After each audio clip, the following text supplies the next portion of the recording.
বাইরে গিয়েছিল চন্দ্রপুর, আর চন্দ্রপুরে ছেলেরা সব এসছে বক্স দিতে। দেখতে পাচ্ছ এইমাত্র বক্স সব রেখে দিল। আর সব জায়গায় মাল যায়, সবাই নাম করে। তো আমি সবাইকে জিজ্ঞেস করি যে মালটা কেমন বাজলো, ভালো বাজলেও বলবে ভালো, খারাপ বাজলেও বলবে খারাপ। তো যেটা তোমাদের যেটা ভালো মন থেকে বলবে। আমার সেটগুলি যে তুমি ভাড়া করেছো বলে এরকম কিছু না, তার যে আমি এসেই সঙ্গে সঙ্গে পেমেন্ট নেওয়ার আগে, শরীরটা খারাপ আমার, একটু আস্তে আস্তে কথা বলছি।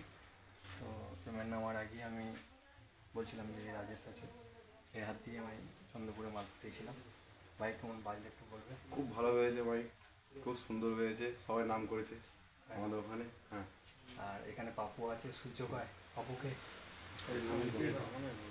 সূর্য, ছেলেগুলো খুব ভালো বাজিয়েছে। ডাকছে সূর্য, সেই দাদারা গেছিল মাইক বাজাতে, খুব ভালো বাজিয়েছে আমাদের ওখানে, সবাই নাম করেছে। মানে এই একজন আছে, কেমন বাজলো ভাই একটু বলো তো। ভালো বেজেছে, দুর্দান্ত বেজেছে, একদম ভালো বেজেছে তো। তো এরা ভাড়া করেছিল 8টা 4 48টা মাইক, চন্দ্রপুর গ্রামে। হ্যাঁ, কি পুজো পশ্চিমবঙ্গ ধমরাজ গাজন উপলক্ষে ছিল। তো সব জায়গায় আমি সবাইকে জিজ্ঞেস করি, তো যাক অনেক জায়গায় ভিডিও করতে পারি নাই, আর আমি যেতেও পারি নাই। তো এখানে ওরাই ভিডিও পাঠিয়েছিল, সেই ভিডিও দিয়ে আমি আপলোড করেছি। আবার নেক্সট বার ওরা আশা রেখেছে যে আবার নেবে, এটুকু ভালোবাসা দিয়েছে।